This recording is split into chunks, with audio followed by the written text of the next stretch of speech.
찬양을 너무 열심히 듣다가 나올 타이밍을 놓쳐서 후렴을 한 곳을 서서 듣게 되었습니다.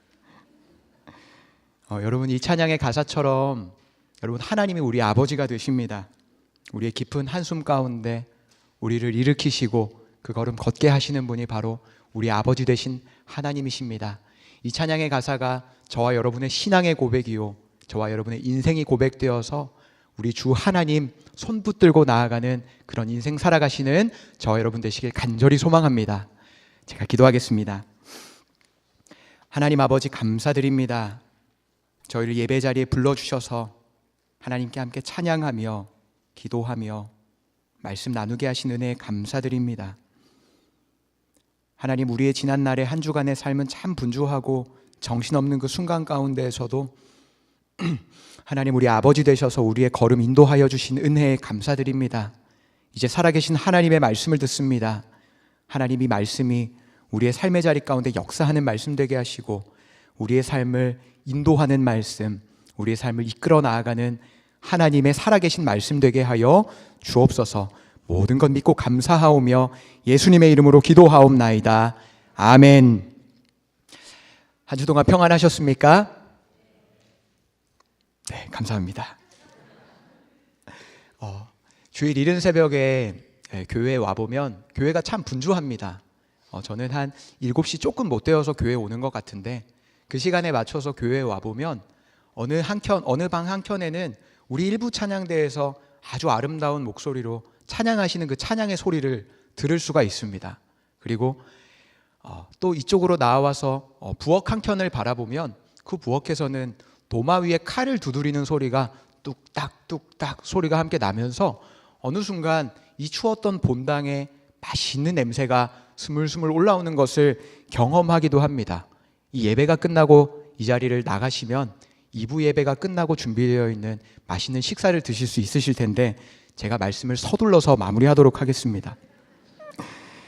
예배당 문 앞에는요, 밝은 얼굴로 우리를 맞아주시는 우리 예배위원들이 계시는가 하면 지금 앉아 계신 곳 뒤를 돌아보면 2층 방송실에는 예배 전체적으로 진행하는 조명부터 소리부터 그리고 이 자리에 나오지 못하지만 우리 예배 자리를 사모하는 분들이 예배 드릴 수 있도록 유튜브 온라인 생중계 송출해 주시는 우리 예배위원분들도 계십니다.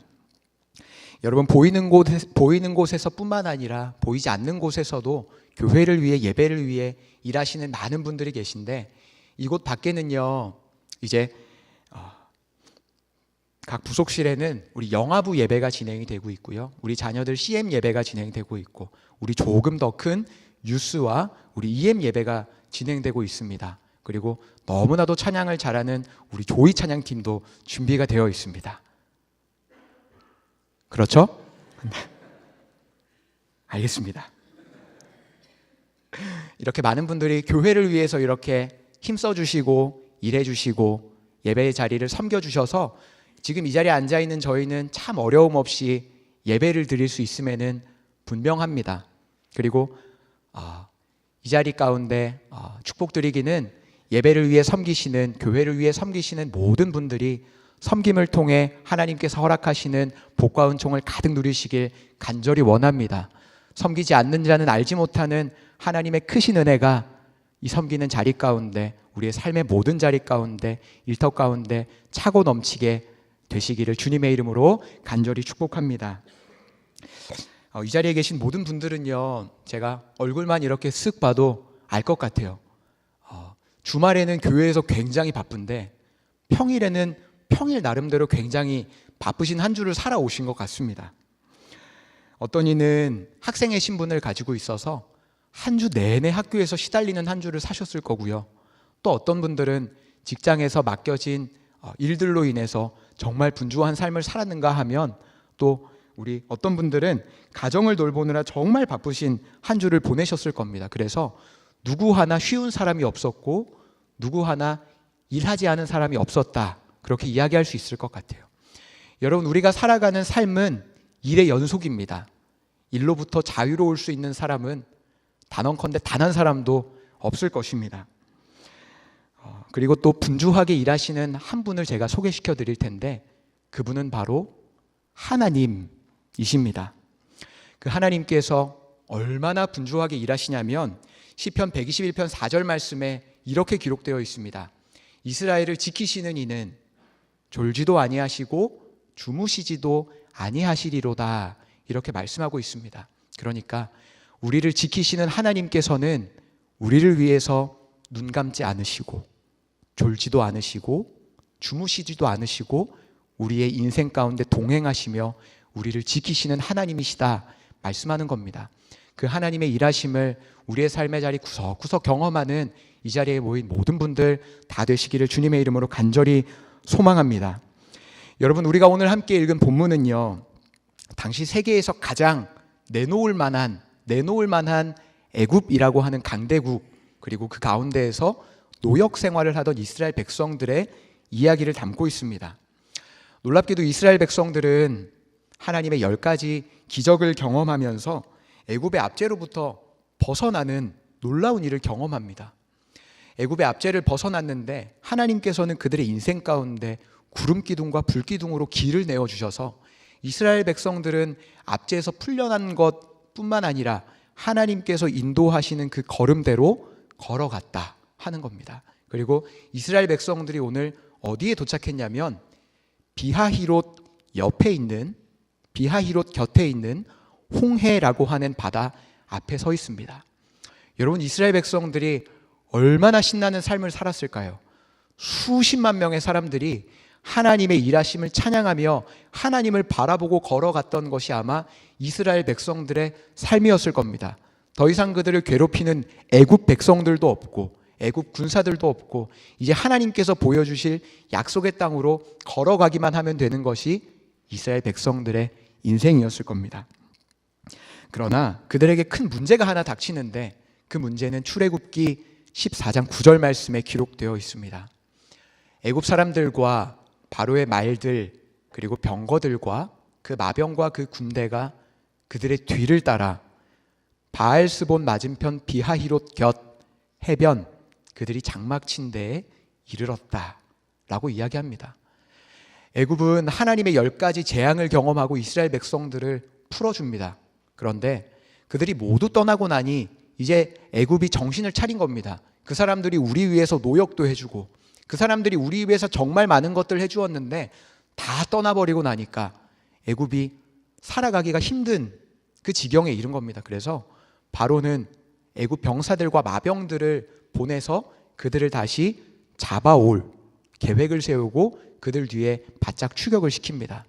이제 이스라엘 백성들은요, 그들의 바로 앞은 홍해가 가로막고 있고 그들의 뒤에는 애굽 사람들과 바로의 말들과 병거들과 그 마병과 그 군대가 그들의 퇴각로를 막고 있습니다.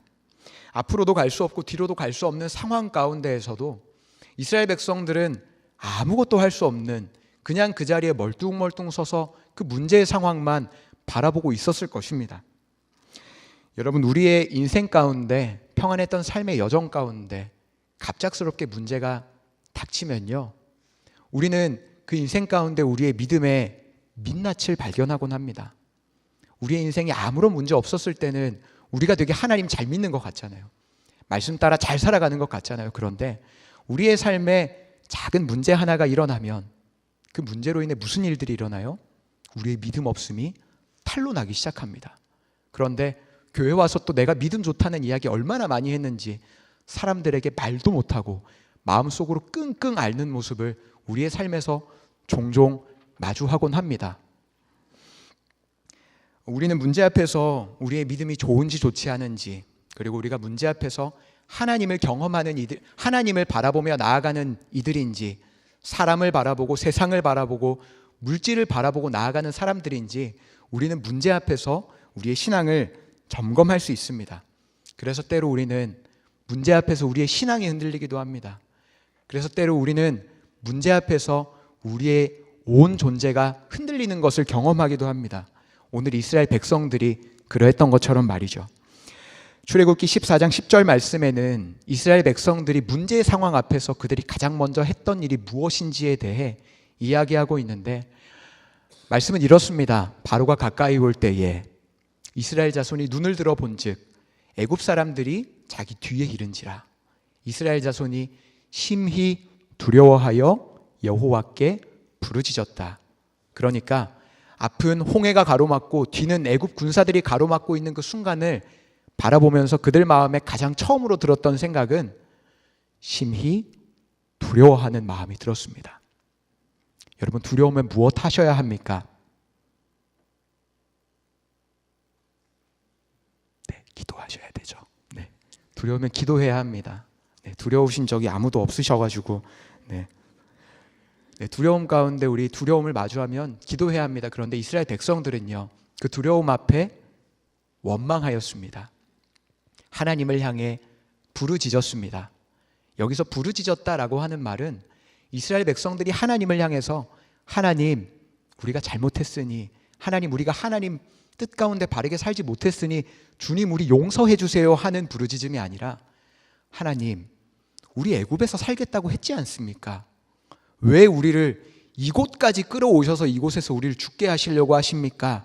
하는 원망 가득 섞인 불평이, 원망 가득 섞인 부르짖음이 바로 이 부르짖음입니다. 이스라엘 백성들은 하나님을 향해 불평하고 원망하였고요, 하나님은 그 불평하는, 두려워하는 이스라엘 백성들을 바라보셨습니다. 그리고 하나님은 그 가운데에서도 일을 하시는데, 하나님께서 어떤 일을 하시냐면, 첫 번째로 하나님은 두려움 가운데 평안을 주시는 일을 하셨습니다.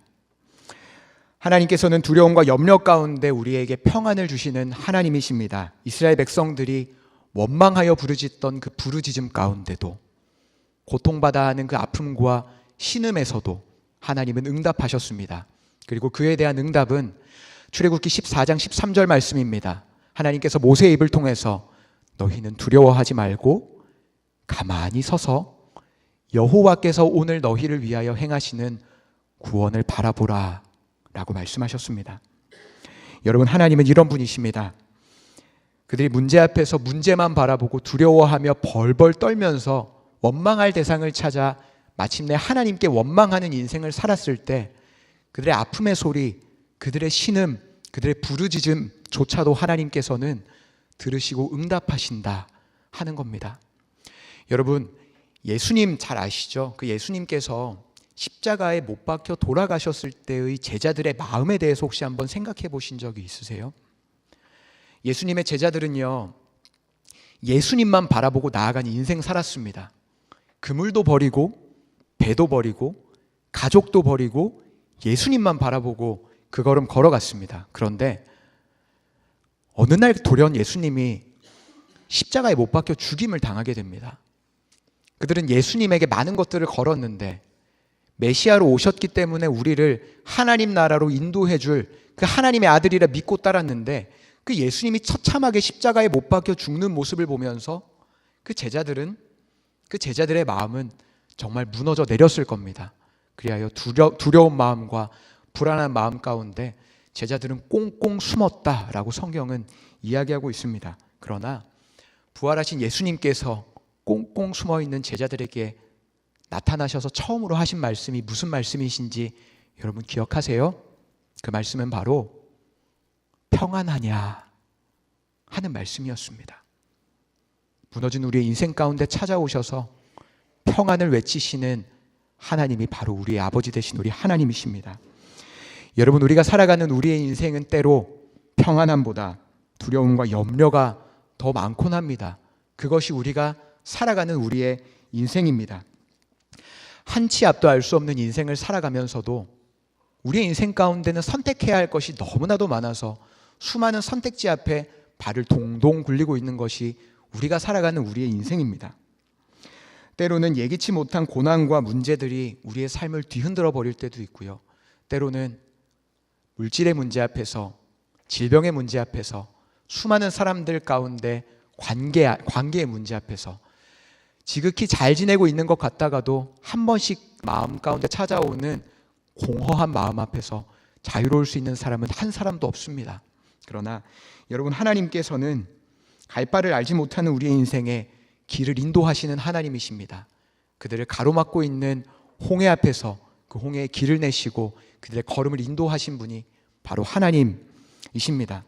여기서 인도한다라고 하는 말은요, 길을 내고 그 걸음 너 걸어가, 이렇게 걸어가면 돼 하고 등을 떠미는 걸음이 아니라 하나님께서 그와 동행하시며 그보다 앞서가시며 길을 여시고 그 길 가운데 임마누엘 하나님으로 우리와 함께 걸어가신다 하는 말씀이 바로 인도한다라는 말씀입니다. 이 인도한다라는 말씀이 가장 잘 어울리는 말씀은 시편 23편의 다윗의 고백처럼 내가 사망의 음침한 골짜기로 다닐지라도 해를 두려워하지 않을 것은 주께서 나와 함께 하시겠다 하신 이 약속과 동일합니다. 여러분, 우리는 우리의 삶에서 두려움과 염려를 평안함으로 바꾸시는 하나님을 바라보며 나아가시길 간절히 원합니다. 우리의 삶의 두려움과 염려 가운데 그 두려움을 평안으로 바꾸시고 그 염려하는 걸음 가운데 우리와 동행하시겠다 약속하신 그 하나님을 믿음의 눈으로 바라보며 나아가는 저 여러분 다 되시길 간절히 원합니다. 두 번째로, 하나님은 문제의 상황 가운데 우리를 지키시는 하나님이십니다. 출애굽기 14장 14절 말씀에 하나님은 이스라엘 백성들에게 이렇게 말씀하시죠. 여호와께서 너희를 위하여 싸우시리니 너희는 가만히 있을지니라 하고 말씀합니다. 여러분, 이스라엘 백성들은요, 애굽의 압제 가운데 살았습니다. 그런데 그들은 애굽의 압제로부터 자유로워질 수 있었죠. 그렇게 할 수 있었던 이유는 하나님이 애굽과 싸워주셨기 때문입니다. 하나님께서 그들을 대신해서 싸워주셨기 때문에 이스라엘은 하나님의 인도하심 가운데 그 걸음 걸어갈 수 있었습니다. 여러분, 우리의 삶도 마찬가지죠. 우리 앞을 가로막고 있는 홍해와 같은 문제들, 우리 뒤를 추격하는 이 세상의 수많은 문제들 앞에 우리는 그 문제에 쥐어 싸먹힐 것 같은 인생을 살아가지만 하나님께서 그 문제들과 싸워주셨기에 우리가 지금 이 자리에 앉아 있을 수 있고 하나님께서 우리를 위해 싸워주실 것이라는 믿음이 있기에 우리는 담대히 그 걸음 걸어가 이 자리에 있을 수 있습니다. 여러분, 하나님께서는 우리를 지키시는 하나님이세요. 하나님께서 우리를 지키시는 이유는 바로 하나님이 우리 아버지가 되시기 때문입니다.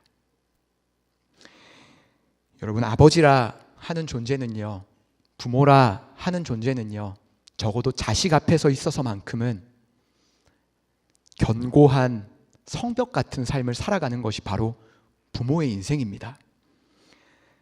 자녀가 시험 치러 가는 날이면, 자녀의 열이 펄펄 끓어서 병원에 가야 하는 날이면, 그 자녀가 사회의 첫걸음을 떼는 날이면 부모는 자녀보다 마음이 더 분주합니다. 우리 자녀 거기 가서 잘할 수 있을지, 우리 자녀 어디 가서 미움받지는 않을지, 우리 자녀가 새로운 환경 가운데 잘 적응할지 애탈고 몸달는 것이 바로 부모의 인생입니다. 자녀에게 기쁜 일이 생기면 누구보다 기뻐하고요, 그 자녀 속상해하는 모습을 보면 누구보다 속상해하면서 이러지도 저러지도 못하는 것이 바로 부모라고 하는 사람의 인생입니다. 그런데 그 전능하신 하나님께서 우리 아버지가 되어주신다라고 말씀하셨어요. 우리의 삶에서 마주하는 수많은 문제들과 어려움 가운데 우리를 지키시겠다 말씀하여 주셨습니다. 그 문제의 자리 가운데 절대로 너 혼자 두지 않겠다 약속하신 하나님을 믿음의 눈을 들어 바라보시는 저 여러분 다 되시기를 주님의 이름으로 간절히 소망합니다. 사랑하는 성도 여러분, 우리가 살아가는 삶은요, 때로는 앞으로 나아갈 수도 없고 뒤로도 후퇴할 수도 없는 것 같은 그런 상황 가운데 놓여 있을 때가 종종 있습니다. 앞으로도 나아갈 수도 없고 그렇다고 뒤로 물러설 수도 없는 것 같은, 가만히 서서 그 문제 앞에서 이러지도 저러지도 못하는 것이 때로 문제를 마주한 우리의 인생일지도 모르겠습니다. 마치 오늘 이스라엘 백성들의 눈앞에 놓인 상황처럼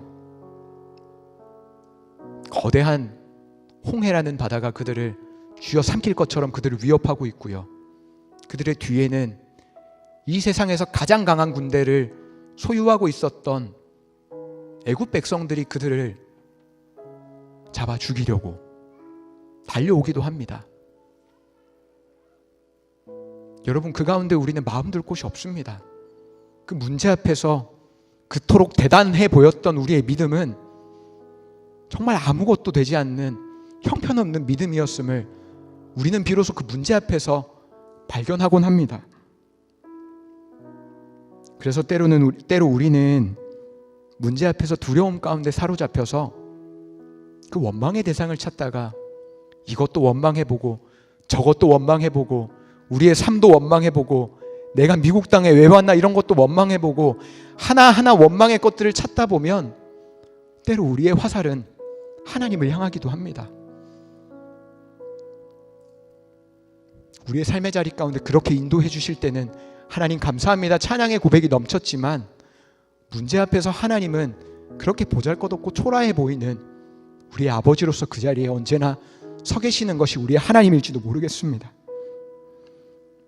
그러나 여러분, 하나님은 그런 두려운 인생, 불안함 가운데 있는 우리의 인생에 찾아오시는 하나님이세요. 하나님이 왜 우리를 찾아오시냐면 하나님이 우리의 아버지가 되시기 때문입니다. 그 불안한 마음 가운데 하나님은 우리의 마음을 아시고 그 부르짖는 그 투정을 아시고 괜찮다, 내가 너와 함께한다, 그러니 내가 인도해주는 네가 알지 못하는 놀라운 그 길로, 내가 이끌어주는 그 길로 네가 같이 걸어가자, 나와 같이, 이렇게 말씀하시는 분이 여러분 우리 하나님이십니다. 여러분, 하나님은 우리와 동행하시는 하나님이십니다. 그리고 우리 앞에 가로막고 있는 숱한 문제들, 절대로 해결되지 않을 것 같은 우리를 벙찌게 만들었던, 우리의 믿음과 삶을 흔들어버렸던 그 문제 앞에서 우리 앞에 서시고 우리를 위해 싸우시는 하나님이 바로 우리가 믿고 따르는 우리 아버지 되신 우리 하나님이십니다. 그 하나님께서 오늘 우리에게 딱 한 가지 말씀하세요. 너희는 두려워하지 말고 가만히 서서 여호와께서 오늘 너희를 위하여 행하시는 구원을 바라보라.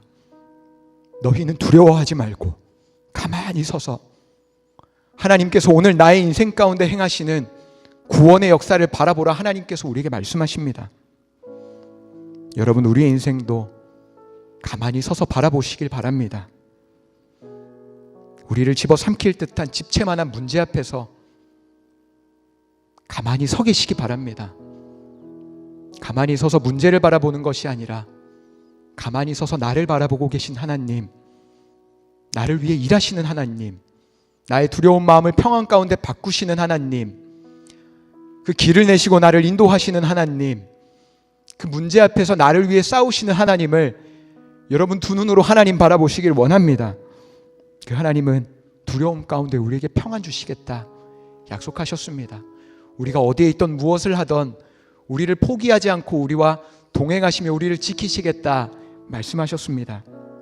두려움 가운데 평안 주시는 하나님, 모든 문제와 어려움 가운데 우리를 지키시는 하나님으로 말미암아 두려움 가운데 또 한 걸음 내디딜 수 있는 저와 여러분 다 되시기를 주님의 이름으로 간절히 축복합니다. 여러분, 우리 이 마음을 가득 담아서요 하나님께 찬양하며 나아가길 원합니다.